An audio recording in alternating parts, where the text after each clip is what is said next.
గౌరవ ముఖ్యమంత్రి శ్రీ చంద్రబాబు నాయుడు గారి అధ్యక్షతన ఈరోజు జరిగిన కేబినెట్ సమావేశంలో ముందుగా ఆమోదించబడ్డ అజెండా విషయాలన్నింటినీ కూడా పక్కన పెట్టి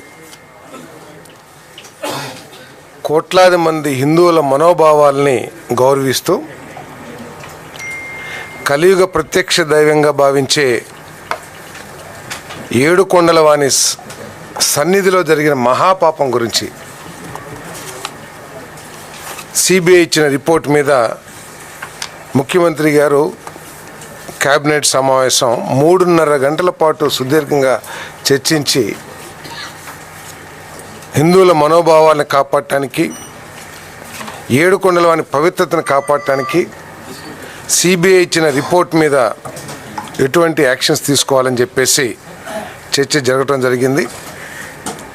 ముఖ్యంగా అందరు మంత్రులు, ప్రత్యేకంగా డిప్యూటీ సీఎం పవన్ కళ్యాణ్ గారు వారి అభిప్రాయాల్ని వారు కూడా తెలియజేయటం జరిగింది. మరి ఆ విషయాల గురించి, తీసుకోబోయే చర్యల గురించి ఆ సహచర మంత్రులు కేశవ్ గారు, మనోహర్ గారు, సత్యప్రసాద్ కూడా ఇంకా డీటెయిల్గా వివరిస్తారు.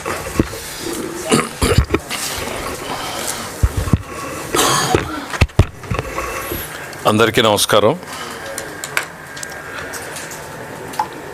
ఈరోజు జరిగినటువంటి కేబినెట్ సమావేశం మొత్తం కూడా తిరుమల తిరుపతి దేవస్థానం ప్రసాదంలో ఉపయోగించేటువంటి లడ్డూ ప్రసాదంలో ఉపయోగించేటువంటి నెయ్యిలో జరిగినటువంటి కల్తీలు, అవశేషాల గురించి సిట్ ఒక నివేదిక ప్రభుత్వానికి పంపింది. ఇందులో 2 ఉన్నాయి. ఒకటి ఛార్జ్షీట్, రెండవది ప్రభుత్వానికి సపరేట్గా ఒక లేఖ రాసింది, 11 పేజీల లేఖ. అది మీకు ఇవ్వడం జరుగుతుంది. దాంతోపాటు తిరుమల తిరుపతి దేవస్థానం వారికి భవిష్యత్తులో చేపట్టాల్సినటువంటి రిఫార్మ్, స్ట్రెంగ్థనింగ్ చేసేటువంటి మెకానిజం మీద వాళ్ళకు వచ్చినటువంటి సలహాలు, వాటిని ఇవ్వడం జరిగింది.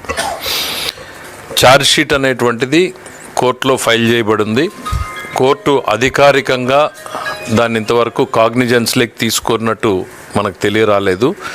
కాగ్నిజెన్స్లోకి తీసుకున్న తర్వాత, నంబర్ అయిన తర్వాత మాత్రమే మాకు అధికారికంగా ఛార్జ్షీట్ అనేటువంటిది ప్రభుత్వానికి కానీ అందులో ఉన్నటువంటి కక్షిదారులకు కానీ దొరుకుతుంది. ప్రభుత్వానికి వచ్చినటువంటి నివేదిక ఏదైతే ఉందో, ఈరోజు దీంట్లో self contained note for initiation of suitable action as deemed fit against the erring committee members and senior TTD officers.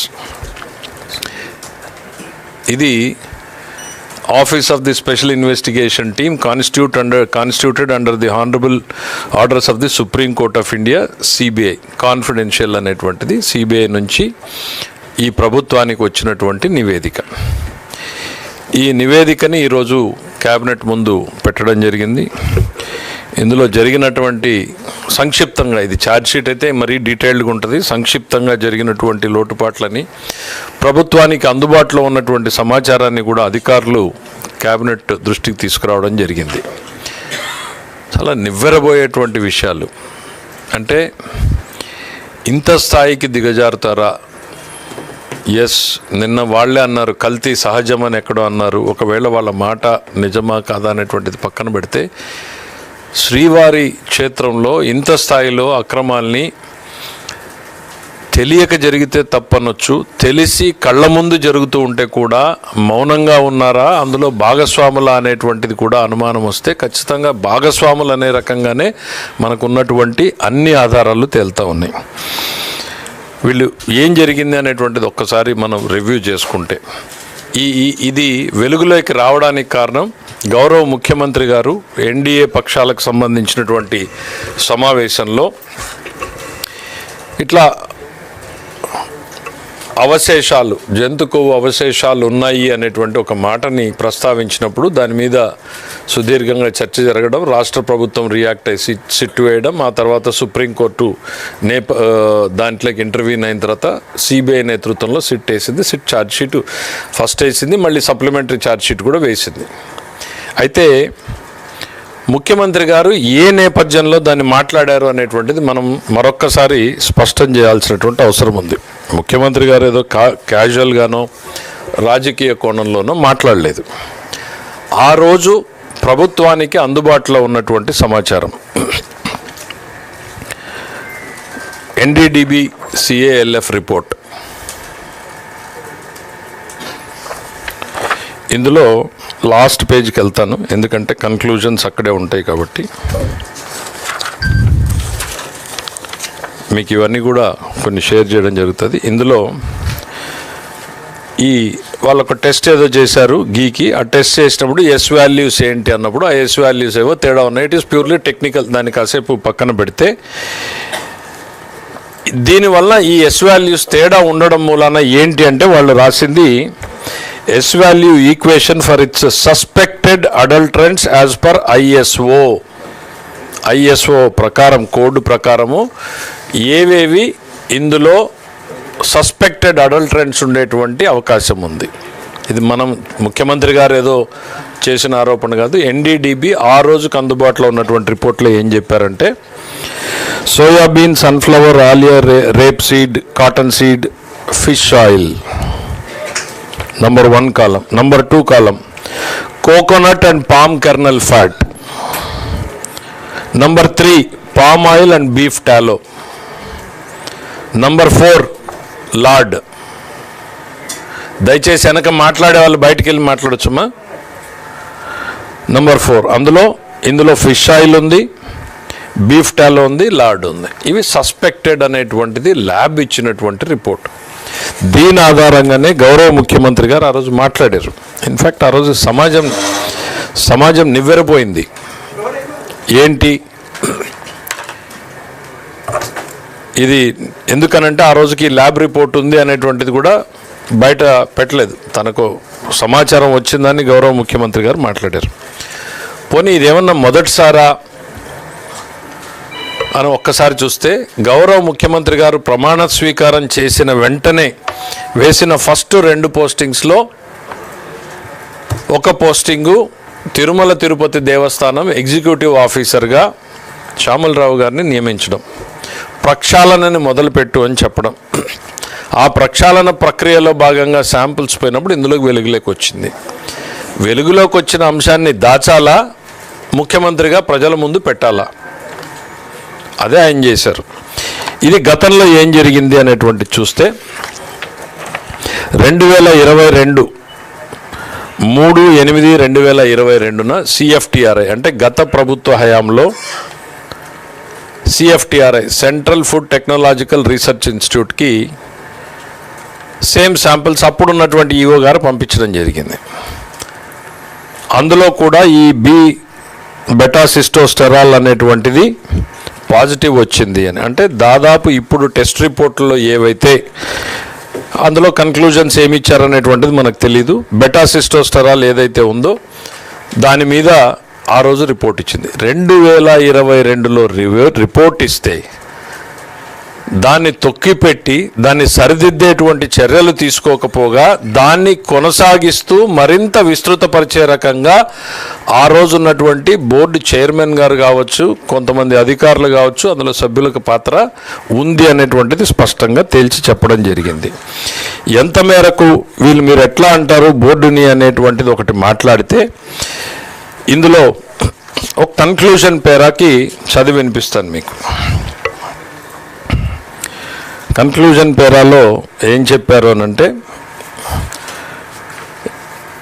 Conclusion పేరాలకు వచ్చే ముందు ఎందుకు బోర్డుని మీరు అనుమానిస్తున్నారు అనంటే, గతంలో చంద్రబాబు నాయుడు గారి హయాంలో ఆ రోజు ఉన్నటువంటి పాలకపక్షం బోండా ఉమామహేశ్వరరావు గారు వీళ్ళందరూ కమిటీ సభ్యులుగా నెయ్యి పర్చేజ్ కమిటీలో ప్రొక్యూర్మెంట్ని మనం జాగ్రత్తగా చేయాలి అనేటువంటి ఉద్దేశంతో అప్పటికున్నటువంటి నిబంధనల్ని మరింత కఠినతరం చేశారు. ఏమన్నారు, నెయ్యి కావాలంటే పాలు కావాలి, సో కనీసం మన రిక్వైర్మెంట్ ప్రకారం నెయ్యి కావాలి అని అంటే 4 లక్షల లీటర్ల ప్రొక్యూర్మెంట్ చేసేటువంటి సంస్థ అయ్యి ఉండాలి. దానికి సైంటిఫిక్ క్యాలిక్యులేషన్ ఉంది, 4 లక్షలు ఎందుకు వచ్చారనేది అది చాలా డీటెయిల్డ్గా రిపోర్ట్లో ఉంది. తర్వాత కనీసం 3 సంవత్సరాలు డైరీ యాక్టివిటీలో ఉండాలి అని ఉంది. 250 కోట్ల రూపాయల వల్ల టర్నోవర్ ఉండాలి అనేది పెట్టారు. ఈ 3 నిబంధనల్ని పెడితే తర్వాత వచ్చినటువంటి ప్రభుత్వంలో దాన్ని ఆమోదించింది ధర్మారెడ్డి గారే ఆమోదించారు. ఆ నిబంధనల్ని ధర్మారెడ్డి గారు అండ్ తర్వాత ఉన్నటువంటి ఈవో గారు ఆమోదించిన తర్వాత ఈ టెండర్లు చేయాలి అనుకున్నప్పుడు ఒక టెండర్ జరిగింది. దాని తర్వాత వెంటనే ఒక రిప్రజెంటేషన్ తీసుకున్నారు. ఏమని? ఒక ఆలోచన, కాంపిటీషన్ తక్కువ వస్తుంది, సరళీకృతం చేయండి అని. వెంటనే 3 నిబంధనల్లో మార్పు చేశారు. 250 కోట్ల నుంచి 150 కోట్లకు తగ్గించారు. 1 సంవత్సరం ఎక్స్పోజర్ ఉంటే చాలు అని చెప్పారు. అసలు పాలు ప్రొక్యూర్మెంట్ లేనాల్సినటువంటి అవసరం లేకుండా తీసేశారు. పాలు లేకుండా నెయ్యి అనేటువంటిది చేయగలరా అనేటువంటిది సామాన్యులు, భక్తులు ఆలోచన చేయాల్సినటువంటి ప్రభుత్వం. ఆ ప్రశ్న, ఇందులో దురుద్దేశం ఉందనుకోవాలా లేదనుకోవాలా మీరు చెప్పండి. నెంబర్ 1, సరళీకృతం చేసిన తర్వాత వీళ్ళు మళ్ళీ టెండర్లు పిలిచారు. ఆ ప్రక్రియలో భాగంగానే ఎప్పుడైతే సరళీకృతం చేయడం జరిగిందో ఈ అప్పటిదాకా అక్కడికి దరిదాపుల్లోకి రానటువంటి సంస్థలు అన్నీ కూడా వచ్చినాయి. ఏదో బోలే బాబా, ఇంకా చాలా డీటెయిల్డ్గా వెళ్తే ఆ బోలే బాబా సంస్థకి ధర్మారెడ్డి గారి పిఏ వెళ్ళి మీరు టెండర్లో పాల్గొనాలని అంటే మాకు లీటర్కి 25 రూపాయలు ఇవ్వాలి అని చెప్పడం, డిమాండ్ చేయడం. అతను ఇవ్వను అనటంతో సుబ్బారెడ్డి గారి పిఏ చిన్న అప్పన్న డిమాండ్ చేయడం, వాళ్ళకి ఏదో కుదరకపోతే ఇక్కడికి వచ్చి సంస్థలో ఇవన్నీ కూడా స్టేట్మెంట్స్లో వచ్చి అతను వాళ్ళని బ్లాక్ లిస్ట్లో పెట్టించడం జరిగింది. సో అప్పుడు బోలే బాబా ఇంకొక సంస్థ రూపంలో టైఅప్ పెట్టుకుని ఆంధ్రప్రదేశ్లో ఉన్నటువంటి వైష్ణవి డైరీస్ అనేటువంటి వాళ్ళని పెట్టుకుని టెండర్లో పార్టిసిపేట్ చేశారు. అందులో శాంపుళ్ళు బయటకు తీసినప్పుడే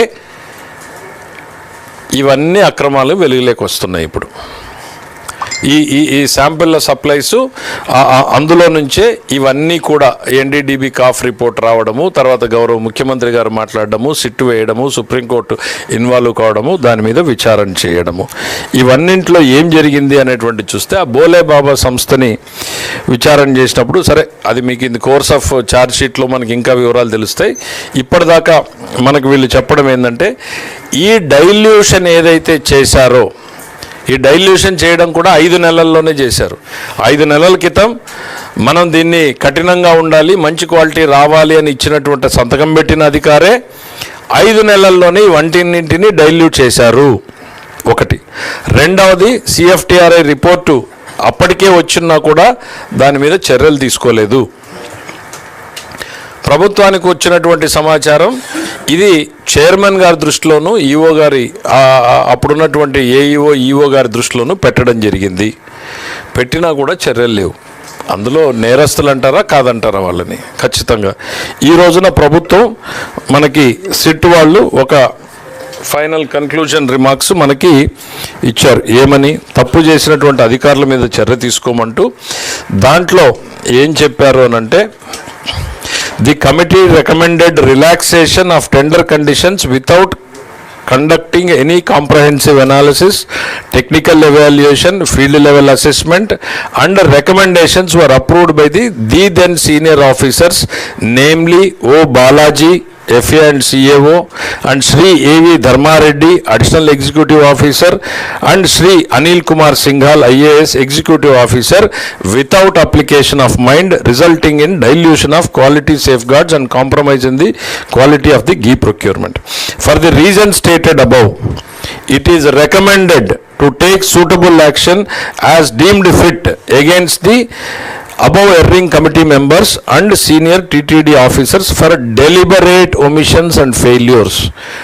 Deliberate అంటే ఉద్దేశపూర్వకంగా. దాని ఉద్దేశం ఏంటండి? వాళ్ళకి తప్పు జరిగింది అనేది సిఎఫ్టిఆర్ఐ అంతకుముందు రిపోర్టు కళ్ళ ముందు ఉంది. నిబంధనలు కఠినంగా ఉండాలి అన్నటువంటి నిర్ణయం తీసుకున్న దాంట్లో అదే అధికారులు సంతకం పెట్టారు. 5 నెలల్లోనే తిరిగి డైల్యూషన్ చేశారు. డైల్యూషన్ తర్వాత సరే ఈ ఆరోపణలని తర్వాత అది డిఫరెంట్. ఏంటి అందులో నెయ్యి ఉందా లేక పామాయిలే ఉందా? It's a very detailed discussion. నివ్వెరపోయేటువంటి విషయాలు కొన్ని అంటే పూర్తిగా మనం ఛార్జ్ షీట్ చదివితే డీటెయిల్స్ వస్తాయి. ఇప్పటిదాకా ప్రభుత్వానికి అందినటువంటి సమాచారం చూస్తే వాళ్ళు పామాయిలే 58 లక్షల లీటర్ల దాకా కొనడం. కెమికల్స్ ఏంటా కెమికల్స్? ఈ ల్యాబ్ రిపోర్ట్ని ఆల్టర్ చేయాలి అని అంటే ఆ ఏ వాల్యూస్ని యాడ్ చేయడానికి ఏ కెమికల్ వేస్తే అందులో ఆ వాల్యూస్ పెరుగుతాయని కెమికల్స్ కలపడం, కలరింగ్ ఏజెంట్స్, ఫ్లేవరింగ్ ఏజెంట్స్, ఇవన్నీ ఒకవైపు టెండర్ని డైల్యూట్ చేశారు. రెండో వైపు వాడితో నెగోషియేట్ చేశారు. నెగోషియేషన్ కుదరకపోతే ఇంకొక కంపెనీ రూపంలోకి వచ్చారు. Then submission of fake documents, మొత్తం ఫేక్ డాక్యుమెంట్సే. 3 ఏళ్ళని 1 సంవత్సరం చేస్తే ఆ 1 సంవత్సరం కూడా ఆ సంస్థ డైరీ యాక్టివిటీ చేయాలి. వైష్ణవి డైరీ అనేటువంటిది మొత్తం ఫేక్ డాక్యుమెంట్స్ పెట్టారు. ఫేక్ డాక్యుమెంట్స్ పెట్టి టెండర్లోకి వచ్చారు. అంటే తమ కళ్ళ ముందు జరుగుతున్నటువంటి దాన్ని అడ్డుకోకపోవడాన్ని, తెలియకపోతే తప్పు, తెలిస్తే నేరంలో భాగస్వామ్యమే. ఖచ్చితంగా ఇందులో ఉన్నటువంటి వ్యక్తులందరూ ఇప్పుడు ఏవైతే రిపోర్ట్లో పొందుపరిచారో వీళ్ళందరూ కూడా ఆ నేరంలో భాగస్వాములుగానే మేము పరిగణిస్తున్నాం యాజ్ ఆన్ టుడే. ఛార్జ్షీట్లో వాళ్ళ నేరస్తులుగా పరిగణించారా లేదా? పరిగణించకపోతే ఏం చేయాలి భవిష్యత్తులో? ప్రభుత్వమా లేకపోతే తిరుమల తిరుపతి దేవస్థానమా భక్తుల ఇదిగో ఇన్వెస్టిగేషన్లో మీరు మిస్ అయ్యారా, ఇదిగో ఒకవైపు మీరు తప్పు చేశారు, ఇదిగో ఈ నేరం జరిగింది అంటూనే అందులో నేరస్తులుగా చేర్చలేదా, చేర్చారా? ఇవన్నింటినీ కూడా తీసుకెళ్ళాలి అనేటువంటిది కూడా చర్చ జరిగింది. అయితే we are waiting for the supplementary charge sheet because అధికారికంగా కోర్టు దాన్ని కాగ్నిజెన్స్లో, ఎందుకంటే కోర్టు కూడా చాలాసార్లు ఇది డిఫెక్టివ్గా ఉంది అంటే వెనక్కి పంపించే అవకాశం ఉంది. ఇదిగో రావాల్సిన వ్యక్తుల పేర్లు రాలేదు అంటే పంపించే అవకాశం ఉంది. So we want to wait till the court takes the document into the cognizance. వీళ్ళందరూ నేరస్తులుగానే భావించాలి. శ్రీవారికి అపచారం చేసినటువంటి సంఘటనలో ఈ నేతలందరూ కూడా సుబ్బారెడ్డి గారి దగ్గర నుంచి, ధర్మారెడ్డి గారి దగ్గర నుంచి, సింగాల్ గారి దగ్గర నుంచి కింది స్థాయి కమిటీలో ఉన్నటువంటి వీళ్ళందరి మీద చర్యలు తీసుకోమని ఏదైతే రిపోర్ట్ నివేదిక ఇచ్చిందో వీళ్ళని నేరస్తులుగానే పరిగణించమని ఈరోజు భావించడం జరిగింది. రెండవది అడ్మినిస్ట్రేటివ్గా ఇంకా ఏమన్నా ల్యాప్సెస్ ఉన్నాయా అనేటువంటిది తేల్చడం కోసం ప్రభుత్వం ఒక కమిటీని వేయడం జరుగుతుంది. Very short tenure committee. ఎంత టైం ఫ్రేమ్ అనేది ఇంకా చెప్పలేదు, గౌరవ ముఖ్యమంత్రి గారు డిసైడ్ చేసి చెప్తారు. రోజుల 2 వారాల ఎట్లా అనేటువంటిది షార్ట్ టెన్యూర్లో. ఎందుకనంటే ప్రతి ఒక్కరికి వినే అవకాశం ఇవ్వాలి. వాళ్ళ మీద ఏదైనా ఇవాళ వాళ్ళు క్లియర్ కట్గా ఇవాళ ఇక్కడ చర్యలు తీసుకోండి అని చెప్పినా కూడా we want to be vengeance attitude అనేటువంటిది కాదు. వాళ్ళకి ఏదన్నా చెప్పుకునేటువంటి అవకాశం ఉంటే కూడా చెప్పే అవకాశాన్ని ఇవ్వాలి అనేటువంటి దాంతో ఈ కమిటీ వేసి తదుపరి చర్యలు తీసుకోవడం జరుగుతుంది. ఒకటి, వీళ్ళ మీద ఈ వ్యవస్థ మీద చర్యలు తీసుకోవడం, సరిదిద్దడం. అతి ప్రధానమైనటువంటిది నేరస్తులుగా భావించాలి. అందులో ఆ ఛార్జ్షీట్లో ఉన్నారా లేదా చూసి ఉంటే వెరీ గుడ్, లేకపోతే ఇదిగో మీరే నేరస్తులుగా ఇక్కడ తెలిసి జరిగింది అని చెప్తున్నారు, తెలియక జరగడం లేదని చెప్పారు. 5 నెలల్లో మళ్ళీ తిరిగి అదే అధికారులు సంతకం పెట్టారని వాళ్ళు చెప్పింది, మేము ఎక్కడ పదం యాడ్ చేసింది కాదు. తెలిసి జరిగిందన్నప్పుడు వాళ్ళు నేరంలో భాగస్వాములు అవుతారు కదా, ఈ కోణం ఎందుకు చూడలేదు అని ఎవరు అడగాలి, మనమా ఏంటి అనేటువంటి దాని మీద కూడా ఏజీ గారిని పిలిచి కూడా అడ్వైజ్ అడగడం జరిగింది. So it will take some more time, but ఇమీడియట్గా అయితే మాత్రం కమిటీని ఏర్పాటు చేసి ప్రభుత్వం చర్యలు తీసుకుంటుంది. తిరుమల తిరుపతి దేవస్థానం పవిత్రతని కాపాడడానికి, శ్రీవారి ప్రాభవాన్ని వైభవాన్ని ఏమాత్రం తగ్గకుండా మరింత కట్టుదిట్టమైన చర్యలు తీసుకోవాలి అనేటువంటిది భావిస్తున్నాం.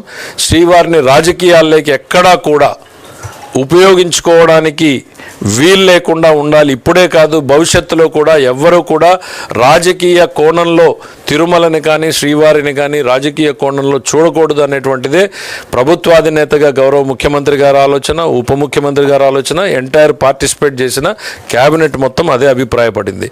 ఇవాళ మేము ఈరోజు మాట్లాడుతూ ఉన్నా విధి లేనటువంటి పరిస్థితుల్లోనే మాట్లాడుతున్నాం, బాధతోనే మాట్లాడుతూ ఉన్నాం. ఇదేదో రాజకీయంలో ఒక ఎత్తుగానో లేకపోతే వాళ్ళు చేసినటువంటి చర్యల పట్ల లబ్ధి పొందాలనేటువంటి ఆలోచన ఏమాత్రం కూడా ఈ ప్రభుత్వంలో ఉన్న మాకెవరికీ కూడా లేదు. దాదాపు చాలామంది ఉన్నటువంటి వాళ్ళు శ్రీవారి భక్తులే.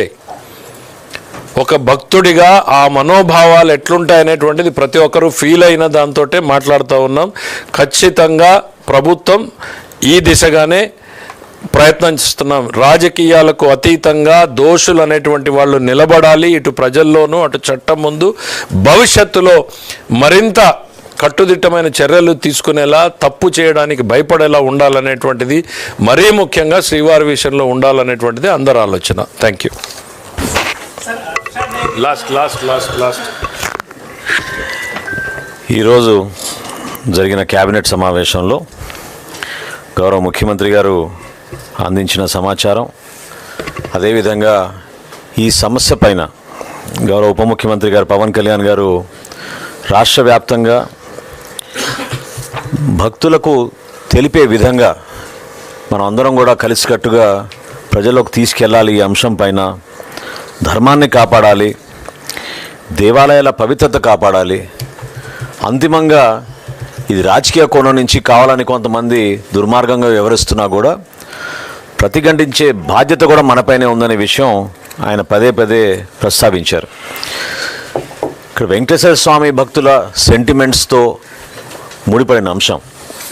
ఇప్పుడే సోదరులు కేశవ్ గారు చెప్పినట్టు ఎక్కడా కక్ష సాధింపు లేకుండా పారదర్శకంగా చేసే కార్యక్రమం 100% ప్రజలకి తెలపాలనే ఉద్దేశంతో ఈరోజు ఇంత సుదీర్ఘంగా 3.5 గంటల సేపు క్యాబినెట్ సమావేశం జరిగినప్పుడు మధ్యలో గౌరవ అడ్వకేట్ జనరల్ గారిని కూడా ఆహ్వానించి ఆయన సలహా కూడా తీసుకుంటే ఉత్తమంగా ఉంటుందన్నప్పుడు క్యాబినెట్లో ఆయన్ని కూడా ప్రత్యేకంగా ఈరోజు ఆహ్వానించి సమాచారం, వాస్తవాలు ఏంటి, ఏ విధంగా ప్రొసీడ్ అవ్వాలనే విషయం పైన చాలా కూలంకషంగా చర్చించాం.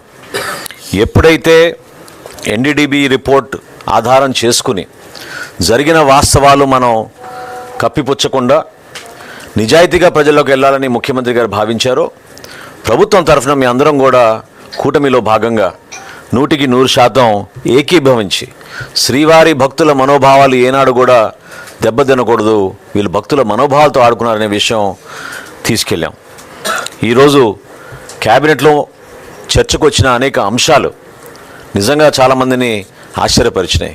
సహచర మంత్రులందరూ కూడా ఈ విధంగా వాళ్ళు చేసిన తప్పుల్ని ప్రజల పక్షాన మేము మాట్లాడుతున్నప్పుడు, భక్తుల పక్షాన మేము మాట్లాడుతున్నప్పుడు ఎదురుదాడికి దిగి రాష్ట్రంలో ఏదో విధంగా సమస్యలు సృష్టించడానికి చూస్తున్న ఆ పార్టీ.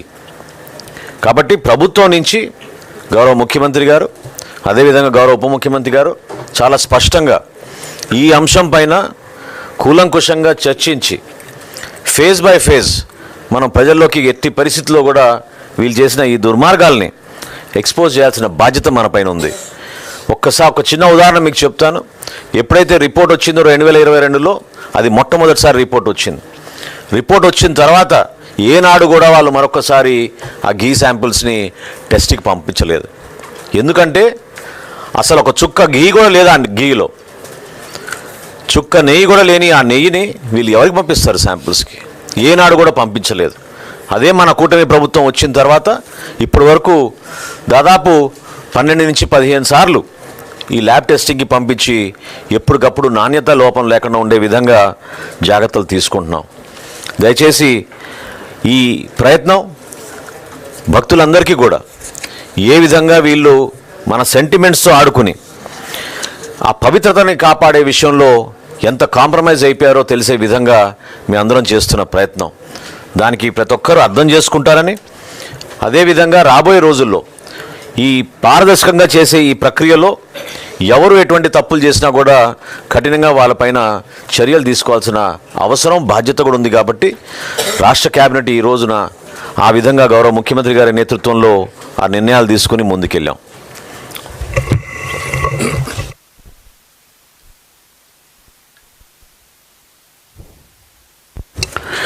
ఇటీవల సిట్ కోర్టులో సప్లిమెంటరీ ఛార్జ్షీట్ ఇచ్చిందని చెప్పిన తర్వాత వెంటనే మొట్టమొదటిసారిగా స్పందించింది వైసీపీ నాయకత్వం. సప్లిమెంటరీ ఛార్జ్షీట్లో విషయాలు మాకైతే తెలియదు, కానీ దీంట్లో కల్తీ జరిగింది కానీ జంతు కొవ్వు లేదన్న విధంగా మాట్లాడారు. అంటే కల్తీ జరిగిందన్న విషయాన్ని ఒప్పుకుంటున్నారు. చంద్రబాబు నాయుడు గారు అప్పుడు ఎన్డీడీబీ రిపోర్ట్ని ఆధారంగా చేసుకొని ఆ రిపోర్ట్లో ఉన్న అంశాలనే వారు ఆనాడు ప్రస్తావించడం జరిగింది. అయితే మరి ఆ విధంగా ఆనాడు చెప్పిన విధంగా ఇవాళ లేదు, కల్తీ మాత్రమే జరిగిందన్నట్టుగా చెప్పారు. నేను వాళ్ళని అడుగుతున్నది ఏంటంటే, కల్తీని మీరు సమర్థిస్తున్నారా? కోట్లాది మంది భక్తులు ఆరాధించే ప్రత్యక్ష కలియుగ దైవం వెంకటేశ్వర స్వామికి నైవేద్యంగా సమర్పించే లడ్డులో కల్తీ జరిగిందని మీరు సమర్థిస్తున్నారా, అంగీకరిస్తున్నారా? దాన్ని మీ పార్టీ నాయకత్వం సమర్థిస్తున్నదా? సమాధానం చెప్పాల్సింది. అదే సమయంలో అనేక పత్రికల్లో వార్తలు కూడా వచ్చాయి. మొత్తం సరఫరా చేసిన నెయ్యిలో అసలు నెయ్యే లేదనే విషయం కూడా చెప్పడం జరిగింది. కేవలం పామలిన్ ఆయిల్ కానీ పామాయిల్ కానీ ఇతరత్ర కెమికల్స్ని వాడి నెయ్యిని తయారు చేశారని, దానికి ఇప్పుడే గౌరవ ఆర్థిక శాఖ మంత్రి గారు చెప్పినట్టుగా ఆ వాల్యూ పెంచడం కోసం కెమికల్స్ కూడా వాడినట్టు కూడా వార్తలు వచ్చాయి. అంటే మరి నెయ్యే లేకుండా లడ్డూలు ఎలా తయారు చేశారో కూడా సమాధానం చెప్పాల్సి ఉంది. మామూలుగా మనకి తెలిసినంత వరకు నెయ్యి తయారు చేయాలంటే భగవంతుడు సృష్టి ప్రకారం పాలు రావాలా, పాలతోనే నెయ్యి తయారు చేస్తారని ఎవరికైనా తెలిసిన విషయం. కానీ వాళ్ళ వైఎస్ఆర్సీపీ నాయకత్వం ప్రతి సృష్టి చేయడం, అందరూ దేవుళ్ళుగా తయారైపోయి ప్రతి సృష్టి చేసే ప్రయత్నం చేస్తున్నారు. పాలే లేకుండా నెయ్యిని తయారు చేస్తున్నారంటే ఎంతకు బరితెగిచ్చారో మనం అర్థం చేసుకోవాల్సిన అవసరం ఉంది. మరి ఆ మాట వాస్తవమైనప్పుడు ఈ మాట కూడా వాస్తవం గల సప్లిమెంటరీ ఛార్జ్ షీట్లో సిబిఐ ఏం వేసిందనే విషయం వస్తే దాంట్లో అసలు నెయ్యి ఉందా, చుక్క నెయ్యి ఉందా లేదా అనే విషయం కూడా తెలియాల్సి వస్తుంది. తెలిసినప్పుడు మాత్రం ఖచ్చితంగా బాధ్యత వహించాల్సి అంటూ ఉంటుంది. దీంట్లో ఇది కేవలం అవినీతికి 250 కోట్ల ఇవన్నీ చేయడానికి ప్రధాన కారణం ఏంటంటే దీంట్లో అవినీతి. 250 కోట్ల అవినీతికి పాల్పడే క్రమంలో ప్రపంచవ్యాప్తంగా ఉంటున్న కోట్లాది మంది ప్రజల మనోభావాల్ని దెబ్బతీసే ప్రయత్నం చేశారు. తర్వాత ఈ వాస్తవాలు బయటపడుతున్న క్రమంలో ఇది భక్తుల మనోభావాలతో ముడిపడిన అంశంగా కాకుండా దాన్ని కూడా రాజకీయ అంశం లాగా చేసి తద్వారా మళ్ళీ వితండవాదం చేస్తూ ప్రజల్లో ఒక కన్ఫ్యూజన్ని క్రియేట్ చేసే పని చేస్తున్నారు. మీరు ఈ పార్టీ చరిత్రను చూస్తే ఏనాడు ఆలయ పవిత్రతను కాపాడే ప్రయత్నం చేయలే విషయం మనకు అర్థమవుతుంది. అనేక అంశాలు దీంట్లో ఉన్నాయి. మీరు గతంలో చూస్తే ఒకసారి చరిత్రలోకి వెళ్తే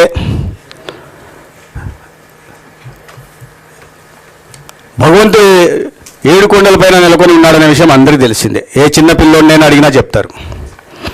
కానీ 2 కొండలు ఉన్నాయని వితండవాదం చేశారు. దాని తర్వాత కూడా అన్యమత ప్రచారాన్ని ప్రోత్సహించారు. అన్య మతస్థులు ఉద్యోగస్తులుగా ఉండకూడదంటే ఉద్యోగస్తుల్ని చేర్చారు. ఇవన్నీ కూడా ఆలయ పవిత్రను దెబ్బతీసే ప్రయత్నంలో భాగమే.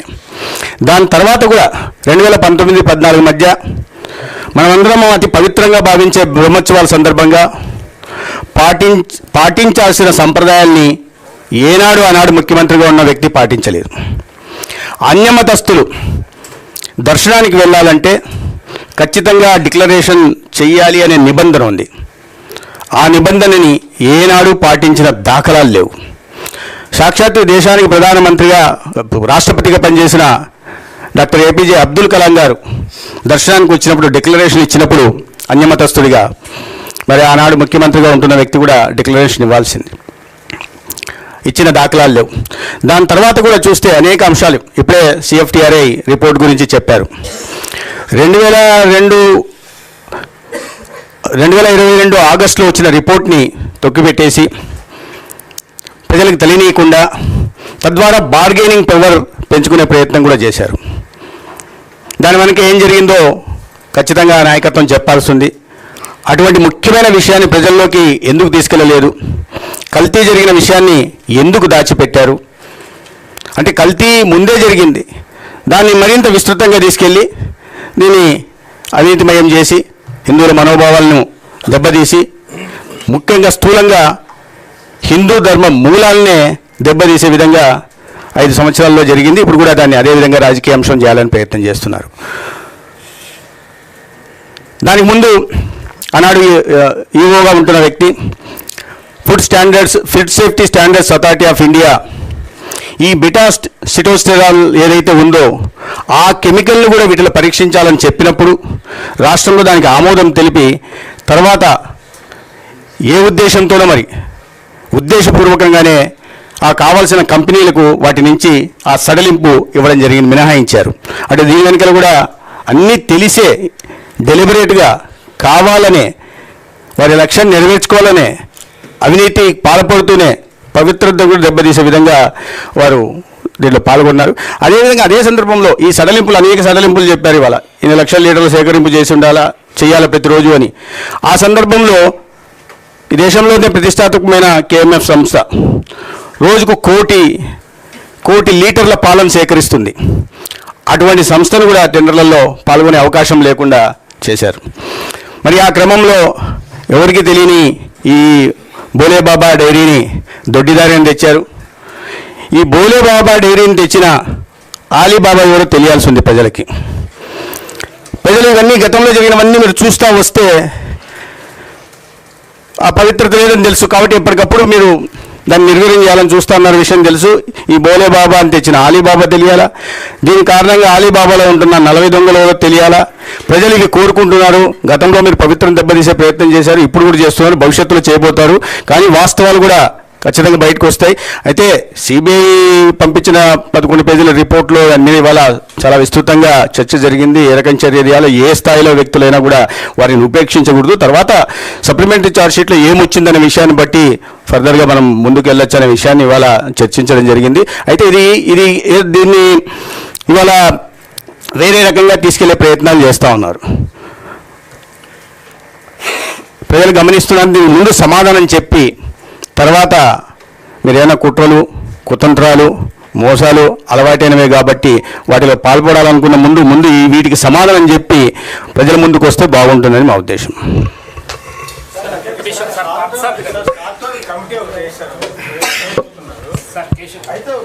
అన్నీ విని okay sir.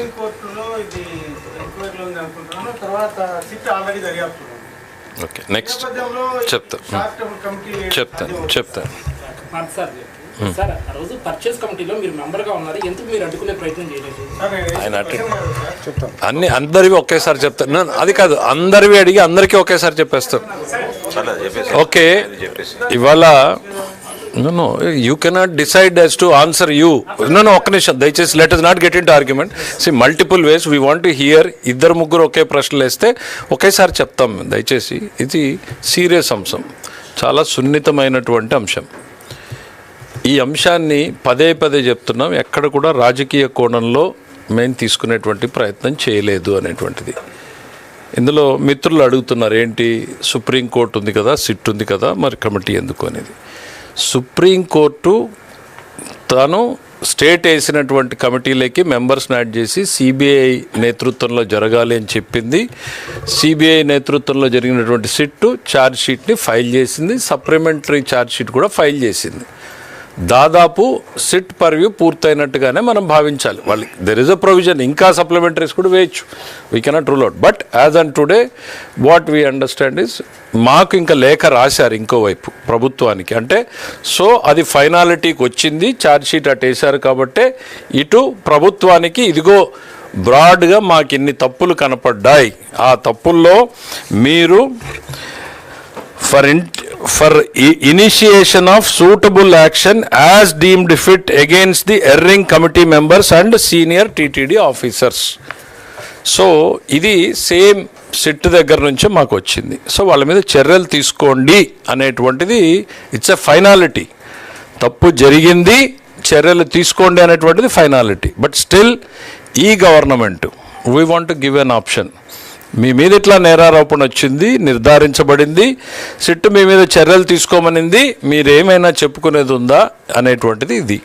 So there is nothing committee దాంట్లోకి ఇన్వెస్టిగేషన్ ఇంకోటో కాదు. It is a course of natural justice. ఈ ప్రభుత్వం ఎక్కడా కూడా కక్ష సాధింపు ఆలోచనలతోటో చర్యలతోటో లేదు. We are following the due course of natural justice. ఒక్క నిమిషం లేదు, ఇందులో ఆ రోజు ఉన్నటువంటి ఈఓ గారిది, ఏఈఓ గారిది, బాలాజీ అనేటువంటి వ్యక్తిది ఎర్రింగ్ కమిటీ మెంబర్స్ అన్నారు. మేము ఇవాళ చర్చల నేపథ్యంలో వచ్చినటువంటిది ఏం జరిగింది అని అంటే ఇందులో 2 ప్రధానమైన అంశాలు. రిపిటేషన్ చేసినా మళ్ళీ ప్రజలకి అవసరం అనేటువంటి చెప్పడం జరుగుతుంది. ఆ రోజు ఏఈఓగా ఉన్నటువంటి ధర్మారెడ్డి గారే మొదట గత ప్రభుత్వం ఇచ్చిపోయినటువంటి నిబంధనల్ని కఠినతరం చేస్తూ సంతకం పెట్టారు. 5 నెలల్లోనే డైల్యూట్ చేశారు, అంటే తెలిసే డైల్యూట్ చేశారు. ఇది నంబర్ 1. నంబర్ 2, ఈ డైల్యూట్ చేసిన టెండర్స్లో పార్టిసిపేట్ చేసి కొంతమంది సక్సెస్ అయ్యారు. అయిన తర్వాత వాళ్ళు వచ్చి ఇంకొక ఎగ్జామ్షన్ అడిగారు. ఏమని? మాకు ఈ టెస్ట్ పెట్టొద్దండి అని. ఇప్పుడు ఏ టెస్ట్ల గురించి మనం మాట్లాడుతున్నామో టెండర్ నిబంధనల ప్రకారం ఆ టెస్ట్ కంపల్సరీ అని ఉందో, ఈ టెండర్ నిబంధనలే కాదు, భారతదేశం మొత్తం మీద కూడా మా ఫుడ్ సేఫ్టీ దీని మీద ఉన్నటువంటి నిబంధనల ప్రకారం 2020-21 నుండి కంపల్సరీ డైరీకి ఇది ఉండాలి అని పెట్టిన నిబంధనని, టెండర్లో ఉన్న నిబంధనని, టెండర్ అయిపోయిన తర్వాత ఆ టెండర్లో పార్టిసిపేట్ చేసిన వాళ్ళు ఈ టెండర్లో మాకు ఇది పెట్టొద్దండి అని అంటే ఆ ధర్మారెడ్డి గారు దానికి ఎగ్జంప్షన్ ఇచ్చారు. ఇంకా క్వాలిటీ కంట్రోల్ ఎక్కడుంది? ఏ పరీక్ష అయితే చెయ్యాలో ఒకవైపు నిబంధనలు సడలించారు, మరోవైపు సడలించినటువంటి నిబంధనల తర్వాత మిగిలిపోయినటువంటి ఏకైక అంశంగా ఉన్న పరీక్ష చెయ్యాలి అనేటువంటి అంశాన్ని కూడా మాకు ఎగ్జంప్షన్ ఇమ్మంటే దానికి కూడా ఎగ్జంప్షన్ ఇచ్చారు. సో చాలా స్పష్టంగా నేరపూరితమైనటువంటి కుట్రలో భాగస్వామ్యం కనపడతా ఉంది. కాబట్టి వీళ్ళందరినీ నేరస్తులుగా పరిగణిస్తున్నారా లేదా అనేటువంటిది ఇవాళ క్యాబినెట్లో వచ్చినటువంటి చర్చ. ఇక సుబ్బారెడ్డి గారి గురించి, చైర్మన్ గారి గురించి, ఆయనది 2022లో ఏదైతే సిఎఫ్టిఆర్ఐ రిపోర్ట్ వచ్చిందో ఆ రిపోర్టు వీళ్ళందరి దృష్టికి మరి రావాలి కదా. ఇవాళ ఎట్లా రిపోర్ట్ బయటకు వస్తేనే ప్రభుత్వం స్పందించింది, వీళ్ళెవరూ మాట్లాడలేదు. ప్రభుత్వానికి ఉన్నటువంటి సమాచారం ప్రకారం అది చైర్మన్ గారి దృష్టికి తీసుకెళ్లారని, దాని తర్వాత ఏం జరిగిందో మాకు తెలియదు అనేటువంటిది వచ్చింది. అంటే ప్రాథమికంగా ఏం కనపడుతుంది? ఆ రిపోర్ట్లో తప్పు అనేటువంటిది వచ్చింది, కల్తీ ఉందని, అది చైర్మన్ గారి దృష్టిలో ఉంది అనేటువంటిది ప్రాథమికంగా తెలుస్తోంది. ఇవి సిబిఐ పరిగణలోకి తీసుకుందా లేదా మనకు తెలియదు, ఛార్జ్షీట్ చూస్తే తప్ప తెలియదు. దాని మీద మేము ఇప్పుడు కామెంట్ చేయజాలం. సో ఇది కూడా నేరంలో భాగస్వామ్యమైనటువంటిది ప్రాథమికంగా భావించడం జరుగుతుంది. మేమే కాదు, ఏమాత్రం చదువు రానటువంటి వ్యక్తులకు కూడా అర్థమవుతుంది, కళ్ళెదురుగా ఇన్ని జరుగుతూ ఉంటాయి. సో ఈ నేరస్తులుగా పరిగణిస్తున్నారా లేదా అనేటువంటిది ఛార్జ్షీట్ వచ్చిన తర్వాత చూసి, లేకపోతే చేర్చాలి అని. ఇన్ ది మీన్ టైం వాళ్ళు మాకు ఇచ్చినటువంటి సలహా ప్రకారం ఈ యాక్షన్ ఇనిషియేషన్ కూడా ప్రారంభం చేయడం జరుగుతుంది. ఇవన్నీ కూడా మళ్ళీ రిపీట్ చేస్తాం, ఏ మాత్రం కూడా రాజకీయ కోణం లేదు. చాలా కన్సర్న్ తోటి శ్రీవారి పట్ల ఉన్నటువంటి భయము భక్తితోటి ఈ ప్రభుత్వం పనిచేస్తూ ఉంది. భక్తుల మనోభావాలు, తిరుమల పవిత్రతే లక్ష్యం తప్ప రాజకీయ ప్రయోజనాలు ఇందులో ఏ ఒక్కరం కూడా ఆశించడం లేదు. అది స్పష్టం మరీ చేయదలుచుకుంటున్నాం. అంటే మాకు విచారణ రిపోర్ట్ పూర్తిగా రాలేదు కదా. నో, ఇది ఎక్స్ట్రాక్ట్ పంపించారు. Unless we see the charge sheet in total we cannot come to a conclusion. Next, ఇప్పుడు జరుగుతున్న విచారణ అంతా ఎందుకు కలిసిందనా లేకపోతే వేరే పామాయిల్ కలిసి జరిగిందనా? రెండోది, ఈ భోలే బాబా డైరీ అనేది ఫస్ట్ 2018లో టెక్నికల్గా అనుమతించారు అనేది ఎంతవరకు నిజం? ఇది ఒక వ్యక్తి గురించో వ్యక్తుల గురించో కాదు, దయచేసి అందరూ కూడా తెలుసుకోండి. వ్యవస్థ, బ్రిటిష్ పాలకులు కూడా శ్రీవారి వ్యవస్థలోకి చొరపడే ప్రయత్నం చేయలేదు. దయచేసి ఎవరన్నా తెలియకపోతే తెలుసుకునేటువంటి ప్రయత్నం చేయండి. ఎంటైర్ భారతదేశంలో ప్రతి దగ్గర చొరపడినటువంటి బ్రిటిష్ పాలకులు కూడా శ్రీవారి వ్యవస్థలోకి చొరపడే ప్రయత్నం చేయలేదు. ఆనాటికి పాలకుడిగా ఉన్నటువంటి నిజాం కూడా శ్రీవారి వైపు తిరిగి చూసేటువంటి ప్రయత్నం చేయలేదు. ఆలయ విధి విధానాల పట్ల చొరబడేటువంటి ప్రయత్నం చేయలేదు. ఆ తిరుమలకు ఉన్నటువంటి ప్రాధాన్యత అటువంటిది. మాకు ఈరోజు ఒక వ్యక్తి, ఇద్దరు వ్యక్తులు అనేటువంటిది కాదు, ఆ వ్యవస్థలో వస్తున్నటువంటి దాన్ని, ఆ సాంప్రదాయాన్ని, ఆ ప్రాభవాన్ని పునరుద్ధరించాలి అనేటువంటిది మాత్రమే మా concern.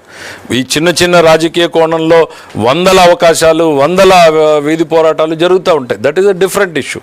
As a government we are very concerned about the Tirumala Tirupati Devasthanam అనేటువంటిది మాత్రమే చెప్తున్నాం. మీరేదో బోలే బాబాది చెప్పారు. బోలే బాబా అనేది జస్ట్ ఇన్సిడెంటల్గా ఈ రోజున మనం మాట్లాడుతున్నాం. అంతకుముందు 2022లో ఇదే రిపోర్టు బయటకు వచ్చింది, దాని మీద యాక్షన్ లేదు. ఇంకెంతమంది బోలే బాబాలు తయారై ఉండేవాళ్ళో ఇవాళ మనం బయటికి తీసుకురాకపోతే. బోలే బాబాది గతంలో ఇచ్చారు అని మీరు ఏదైతే చెప్తా ఉన్నారో, ఆ రోజున నేను కూడా సోషల్ మీడియాలో చూసిన తర్వాత అసలు ఏం జరిగింది అనేటువంటి చూస్తే, దెర్ ఆర్ మల్టిపుల్ టెండర్స్. టిన్స్లో చేయడం, ట్యాంకర్స్లో చేయడం, ఇంకోటి ఏపీ బేస్డ్ టెండర్స్ ఉన్నాయి. టిన్స్లో అంటే చాలా స్మాల్ క్వాంటిటీ చేస్తారు. మొత్తం టెండర్ అంతా కలిపితే కూడా 30,000 టిన్నులు అమౌంట్, 30,000 కేజీలు. ట్యాంకర్లోకి వచ్చేటప్పటికి 60 లక్షల దాకా పోతుంది. బోలే బాబా ఏప్రిల్ 2019లో పార్టిసిపేట్ చేశారు. అంటే ఏప్రిల్ 11న ఎన్నికలు ఈ రాష్ట్రానికి ప్రారంభమైనాయి. ఆ తర్వాత అధికారంలోకి వచ్చిన తర్వాత సప్లైస్ చూడాల్సినటువంటిది వారి ప్రభుత్వ హయాంలోనే జరిగింది. అది తప్పు జరిగిందా, ఒప్పు జరిగిందా, వాడు అప్పటి నుంచే దోషిగా ఉన్నాడా, వీళ్ళతో చేరిన తర్వాత దోషిగా అయ్యాడా, వీళ్ళు అతన్ని దోషిగా తయారు చేశారా, ఇవన్నీ ఛార్జ్షీట్ చూస్తే తెలుస్తాయి. నేరం అనేటువంటిది మోటివ్ ఎక్కడ మొదలైంది, ఎవరు దాన్ని ఆ కాన్స్పిరసీని మొదలుపెట్టారు, ఇవన్నీ మనం ఛార్జ్షీట్ చూడాలి. బోలే బాబాది మీరు హర్ష్ డైరీ ఏదైతే చెప్తా ఉన్నారో, ఏప్రిల్ అంటే ఎన్నికలు ప్రారంభమైనప్పుడు టెండర్ ప్రక్రియ అయ్యింది. సప్లైస్ ఎప్పుడో తర్వాత అయ్యి ఉంటాయి, వారి ప్రభుత్వంలోనే అయ్యింది. 2018లోనే అప్పుడు గవర్నమెంట్లో ఉన్నప్పుడే ఆ ప్లాంట్ను సందర్శించి టెక్నికల్గా అనుమతించారు. అది ఒక తీర్మానం కూడా ఉంది సార్. సరే, నేను మీకు అధికారికంగా ఇవాళ చెప్తా ఉన్నా, ప్లాంట్ని అధికారికంగా పర్మిట్ చేశారా, టిన్ సప్లైస్కి ఏమున్నాయి అనేటువంటిది కావాలిస్తే మీకు డీటెయిల్డ్గా వాళ్ళతో పెట్టిస్తాను. నా దగ్గర ఉన్న ప్రాథమిక సమాచారం ఏప్రిల్లో వాళ్ళకి టెండర్స్ జరిగాయి. ఏప్రిల్కి ఈ రాష్ట్రం ఎన్నికల్లో ఉంది.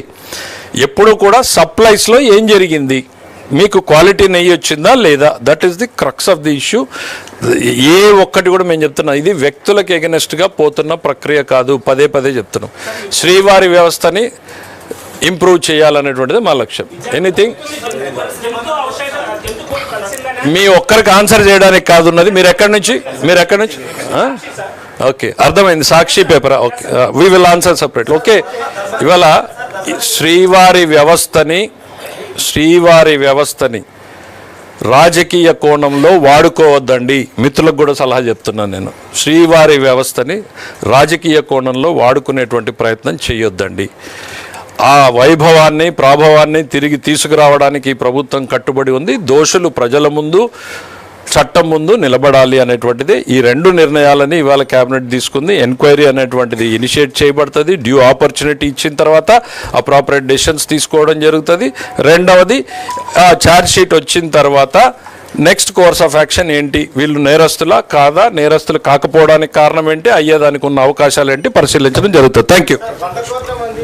హిందువుల మనోభావాలను దృష్టిలో పెట్టుకొని ఇప్పటికీ గవర్నమెంట్ ఈ లడ్డూ ప్రసాదంలో ఆవు కొవ్వు, పంది కొవ్వు కలిసిందని ఇప్పటికీ విశ్వసిస్తూ ఉందా లేదా? హైపోథెటికల్ క్వశ్చన్స్ కాదండి ఇక్కడ మేము మాట్లాడుతున్నది. We are evidence based. మీకు ఎన్డీడీబీ CALF రిపోర్ట్ చదివి వినిపించాను. ఇది విశ్వాసాలతోటి నమ్మకాలు మాట్లాడడం కాదు. ఎన్డీడీబీ CALF రిపోర్ట్ గురించి మేము మాట్లాడాం. ఆ రోజున గౌరవ ముఖ్యమంత్రి గారు మాట్లాడడానికి ఈ నివేదికే ప్రామాణికం. మీకేదో అనుకున్నారని, నేనేదో అనుకున్నానని నో. దయచేసి వ్యక్తులుగా మనం ఎన్నన్నా మాట్లాడచ్చు. No government decision, no, this is evidence based. ఆ రోజు గౌరవ ముఖ్యమంత్రి గారు మాట్లాడారు. మాట్లాడిన తర్వాతే ఇన్ని విషయాలు వెలుగులోకి వచ్చినాయి. Right, thank you very much.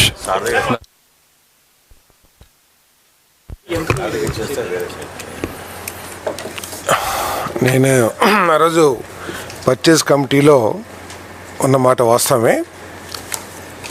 నెయ్యి లేని 20 కోట్ల నేతి లడ్డూలు తయారు చేసి కోట్లాది మంది భక్తులకి పంపిణీ చేసిన మహానుభావులు,